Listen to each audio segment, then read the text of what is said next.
जी कुछ साथ जाने वाला नहीं है तो कम से कम 108 बार राम जी का नाम ले ही लीजिए, यही कल्याण होगा, इसी से कल्याण होगा, बाकी कुछ साथ जाने वाला नहीं है। और हम लोग जिस ग्रंथ के सामने बैठे उसका नाम क्या है? श्रीमद् भागवत। अब इसका अनुनय करके संधिविच्छेद करके इसका अर्थ निकालिए। भागवत का अर्थ क्या होता है?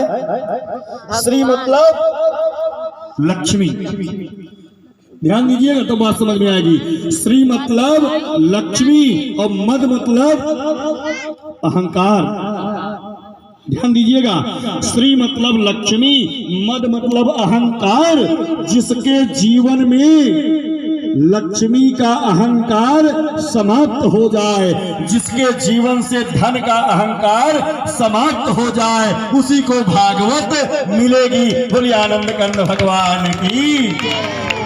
तो भागवत का अर्थ क्या है? भा से भक्ति, भा से भक्ति, गा से ज्ञान, वा से वैराग्य और ता से तत्व। ज्ञान वैराग्य भक्ति का तत्व ही भागवत है। और जिसके जीवन से लक्ष्मी का अहंकार और मद मिट जाएगा, उसी को भक्ति ज्ञान वैराग्य का तत्व प्राप्त हो जाएगा। बोलिए आनंद कंद भगवान की। और यही है भागवत। बोलिए शंकर भगवान की जय हो। और उस ग्रंथ के सामने हम आप बैठे हैं, उसके बाद और आप भगवान का नाम ना लें। व्यास जी ने बड़ा सुंदर श्लोक दिया है भागवत में कि आजन्म मात्रमपि येन सठेन किंचित। बड़ा सुंदर लिखा है कि आजन्म मात्रमपि येन सठेन किंचित अचित्तम विधाय सुख शास्त्र कथा न पीता। बहुत सुंदर भाग दिया है, ध्यान देंगे तो बात समझ में आएगी। जो मनुष्य इस पृथ्वी पर जन्म लेने के बाद दीदी अपने जीवन में आजन्म मात्रमपि येन सठेन किंचित अचित्तम विधाय सुख शास्त्र कथा न पीता। अपने बुद्धि के द्वारा, अपने मन के द्वारा, अपने आत्मा के द्वारा जीवन में एक बार भागवत कथा ना सुना, उसके लिए तमाम गालियां दे डाली व्यास जी ने। हो, मैं नहीं कहता, व्यास जी कहते हैं, भागवत में प्रमाण है। आगे क्या लिखा? चांडाल वो चांडाल के समान है।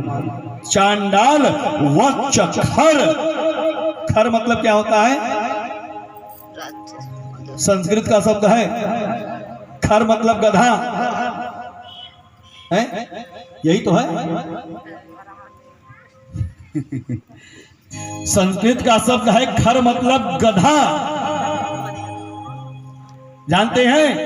और व्यास जी ने लिखा भागवत में कि जैसे एक गधा जन्म से मृत्यु पर्यंत बोझा ढोते ढोते चला जाता है, वैसे हम आप उस गधे के समान हैं कि परिवार, मकान, दुकान, नात बात, रिश्तेदार, सर्च करिए गूगल पर, जो कहते हैं प्रमाणित कहते हैं, कोई काट देगा भागवत करना बंद कर देंगे। हो, हल्का फुल्का समझते हैं, हल्का फुल्का समझते हैं। अरे 9 साल एकदम पढ़ाई किए हैं। बोलिए शंकर भगवान की। जैसे एक गधा बोझा ढोते ढोते चला जाता है, उसी प्रकार से हम आप परिवार का, मकान का, दुकान का, सामान का, नात बात, रिश्तेदार का बोझा ढोते ढोते चले जाते हैं। कभी बोझा पूरा होता है? कभी जिम्मेदारियों से व्यक्ति मुक्त होता है?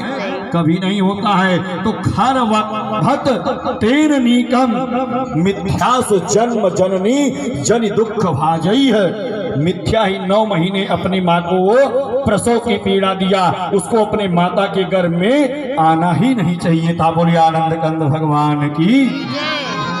जो भागवत अपने जीवन में नहीं सुना, और जानते हैं जिसके जीवन में ठाकुर की कृपा होगी वही इस पंडाल तक आके कथा सुन भी सकता है, नहीं तो ऐसा काम कोई न कोई आ जाएगा। मौके ने कहा करे पंडित जी, इतना जंजाल बा, बोलिए शंकर भगवान की जय हो। एक ठीक कुछ जनका की हवन करावे के मौका ना मिलता बा, 4 महीना हो गए। बोलिए शंकर भगवान की। और नाम तो नहीं लेंगे, जानते हैं होता क्या है, कहा जिसने भागवत नहीं सुना तमाम गालियां दे डाली व्यास जी ने। तो हम आप यहाँ भागवत की परम संहिता के सामने बाबूजी बैठे हैं और श्रवण लाभ ना कर पाए तो मतलब क्या है? कल हमने बताया भागवत के 4 श्रोता और 4 वक्ता, और प्रथम श्रोता वक्ता की कथा सुनाए सूत जी महाराज सौनकादि ऋषियों को कथा सुना रहे नैमिषारण्य की पावन पुनीत धरती पर गंगा जी के किनारे। और क्या कहते हैं, शौनक जी महाराज कहते हैं गुरुदेव जिस भागवत कथा को श्रवण कराने के लिए आप चल रहे हैं वो कथा कब हुई, कहाँ हुई, कैसे हुई, किस तरह से हुई, कृपा करके बताइए।